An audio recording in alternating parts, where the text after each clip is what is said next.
आज इस वीडियो में मैं आपको 5 ऐसे इंडेक्स बताऊंगी जिन्होंने पिछले 5 सालों से कंसिस्टेंटली 25% से भी ज्यादा के रिटर्न्स दिए हैं। और इन 5 इंडेक्स में 2 इंडेक्स तो ऐसे हैं जिन्होंने पिछले 1 साल में 75% से भी ज्यादा के रिटर्न्स दिए हैं। अब अगर आपने मेरी वर्डिंग्स पे ध्यान दिया हो तो मैंने ये बोला है कि मैं आपको 5 इंडेक्स बताऊंगी, मैंने ये नहीं बोला कि मैं आपको 5 इंडेक्स फंड्स बताऊंगी। इसमें फंड को जानना इंपॉर्टेंट नहीं है, इंपॉर्टेंट है इंडेक्स को जानना। एक बार अगर आपको ये समझ आ गया कि किस इंडेक्स में इन्वेस्ट करना है तो उस इंडेक्स को जितने भी फंड्स ट्रैक करते हैं उन फंड्स में से आप कोई भी फंड ले सकते हो। ऑलमोस्ट सेम रिटर्न होते हैं सभी फंड्स के। तो चलो फिर देखते हैं कि वो 5 इंडेक्स कौन से हैं। हालांकि आप सबकी कन्वीनियंस के लिए मैं वीडियो के एंड में उन सभी फंड्स की लिस्ट भी प्रोवाइड करूंगी जो इन पांचों इंडेक्स को ट्रैक करते हैं।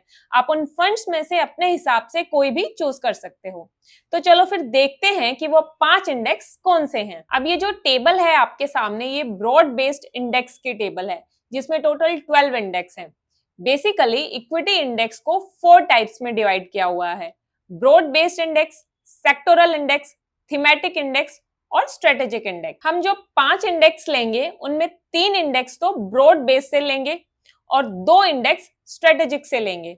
सेक्टोरल और थीमेटिक इंडेक्स में से मैंने किसी को चूज नहीं किया क्योंकि ये दोनों इंडेक्स काफी रिस्की हैं और उन लोगों के लिए ज्यादा सुटेबल हैं जो हर टाइम मार्केट और न्यूज के टच में रहते हैं। तो चलो फिर वापस आते हैं अपनी ब्रॉड बेस्ड वाली टेबल पर। तो इस टेबल में मैंने हर इंडेक्स के पिछले 1, 3, 5 और 10 साल के रिटर्न्स ले लिए और रिस्क पैरामीटर्स में बीटा और वोलेटिलिटी को ले लिया। अब इन सभी फैक्टर्स को कंसिडर करते हुए ये देखते हैं कि हमारे पहले 3 बेस्ट इंडेक्स कौन से होंगे। अब हर फैक्टर को कंसिडर करने के बाद जो बेस्ट 3 इंडेक्स निकलेंगे उन्हें मैं ग्रीन मार्क करती हुई चलूंगी। सबसे पहले पिछले 1 साल के रिटर्न्स देखते हैं।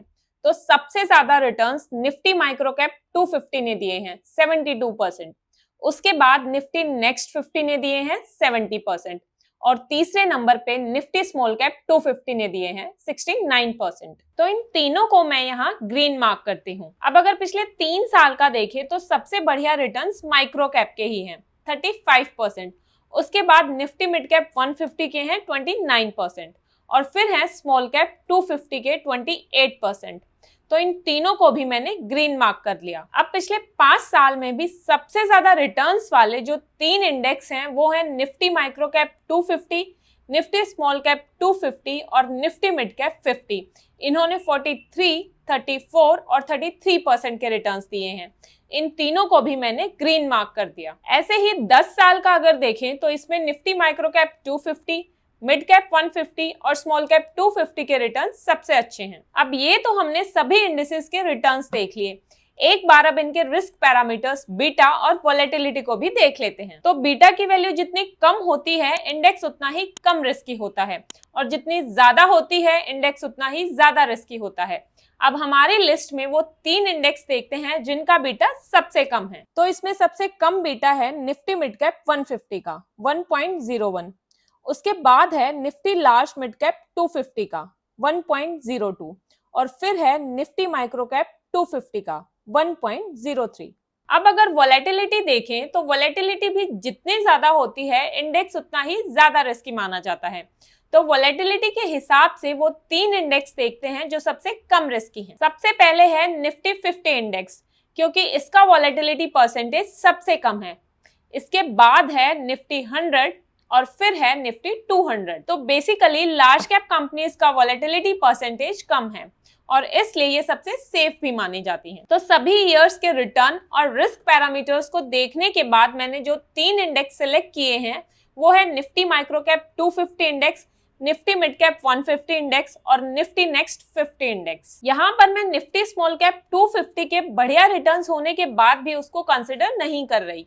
उसका रीजन ये है कि मैंने ऑलरेडी निफ्टी माइक्रो कैप 250 को सिलेक्ट कर लिया जो कि स्मॉल कैप इंडेक्स ही है। अब अगर मैं निफ्टी स्मॉल कैप 250 को भी ले लूंगी तो मेरे पोर्टफोलियो में स्मॉल कैप स्टॉक्स की एलोकेशन बहुत ज्यादा हो जाएगी और इन केस अगर स्मॉल कैप स्टॉक्स गिर गए तो मुझे काफी ज्यादा नुकसान हो सकता है। इसलिए अपने रिस्क को मैनेज करना भी बहुत इंपॉर्टेंट है और यही रीजन है कि मैंने स्मॉल कैप में एक ही इंडेक्स को चूज किया है, माइक्रो कैप 250 को। तो हमारे जो 3 इंडेक्स निकल कर आए हैं उसमें लार्ज, मिड और स्मॉल कैप तीनों कवर हो रहे हैं और तीनों के रिटर्न्स और रिस्क पैरामीटर्स भी काफी अच्छे हैं। अब चलते हैं हमारी स्ट्रेटेजिक इंडेक्स की टेबल पर और अगले 2 बेस्ट इंडेक्स और देखते हैं। इस टेबल में टोटल 18 इंडेक्सेस हैं और सभी के पिछले 1, 3, 5 और 10 सालों के रिटर्न्स दिखाए हैं और साथ ही इनके बीटा और वॉलेटिलिटी को भी दिखाया हुआ है। तो रिटर्न्स में अगर पिछले 1 साल का देखें तो सबसे अच्छे रिटर्न्स निफ्टी 500 वैल्यू 50 के रहे हैं 84%, उसके बाद निफ्टी अल्फा 50 के 77% और फिर है निफ्टी 500 मोमेंटम 50 के 75%। तीनों को ही मैं ग्रीन मार्क कर देती हूँ। अब पिछले 3 साल में सबसे बढ़िया रिटर्न्स हैं निफ्टी 500 वैल्यू 50 के 45%, उसके बाद निफ्टी 500 मोमेंटम 50 के 36% और फिर है निफ्टी मिड कैप 150 मोमेंटम 50 के 34%। तो इन तीनों को मैं यहाँ पर ग्रीन मार्क कर रही हूँ। 5 साल के टाइम फ्रेम में देखें तो नंबर 1 पर है निफ्टी अल्फा 50 और Nifty mid cap 150 momentum 50।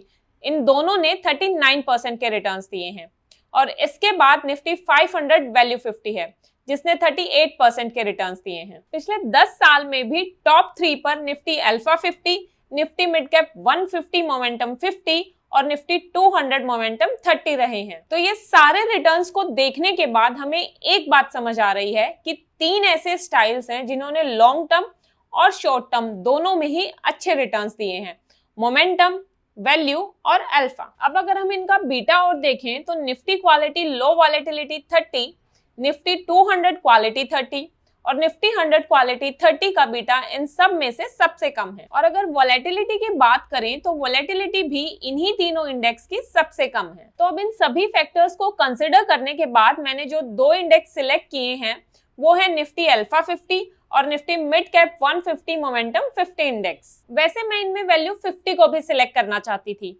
But मुझे ऐसा कोई इंडेक्स फंड नहीं मिला जो निफ्टी 500 वैल्यू 50 को ट्रैक करता हो, इसलिए मैंने वैल्यू 50 को सिलेक्ट नहीं किया। हाँ, अगर कभी आगे जाके 1-2 साल बाद कोई इंडेक्स फंड आता है जो निफ्टी 500 वैल्यू 50 को ट्रैक करेगा तो मैं उसे जरूर कंसिडर करूंगी। अभी के लिए अगर आपको वैल्यू स्टॉक्स में इन्वेस्ट करना है तो आप Motilal Oswal enhanced value index fund को कंसिडर कर सकते हो जो कि BSE एनहांस्ड वैल्यू इंडेक्स को फॉलो करता है।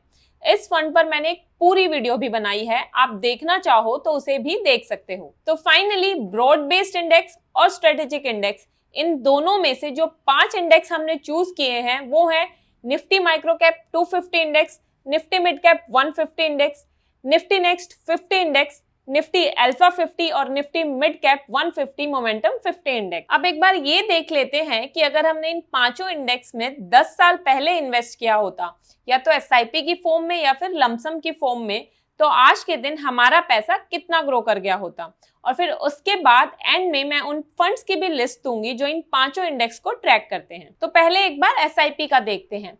अगर आप इन पांचों इंडेक्स में हर महीने 2-2 हजार रुपए की SIP करते, मतलब टोटल 10,000 रुपए की SIP हो गई सभी इंडेक्स में मिला के, तो आज के दिन आपकी SIP की वैल्यू 48,75,000 रुपए होती। और यही सेम इन्वेस्टमेंट अगर आपने निफ्टी 50 में की होती तो उसकी वैल्यू 23,51,000 होती। वहीं अगर आप 10 साल पहले पांचों इंडेक्स में 2-2 लाख रुपए लमसम इन्वेस्ट कर देते तो आज उसकी वैल्यू होती 83,69,000 रुपए।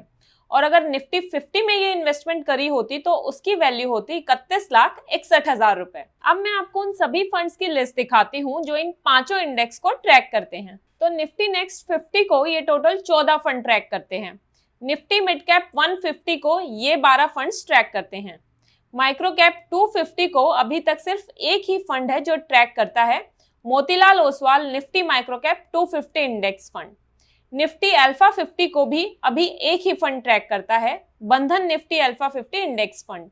और निफ्टी मिड कैप 150 मोमेंटम 50 को 2 फंड्स ट्रैक करते हैं, एक टाटा का है और दूसरा एडलविस का। तो इन सभी पांचों इंडेक्स फंड्स की लिस्ट में से आप हर इंडेक्स का कोई भी एक फंड चूज कर सकते हो, आपको सभी में ऑलमोस्ट सेम रिटर्न्स ही मिलेंगे। तो ये था मेरा 5 बेस्ट इंडेक्स फंड्स का analysis.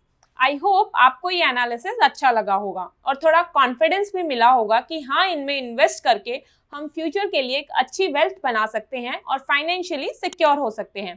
Thank you so much for watching. मिलते हैं अगले वीडियो में।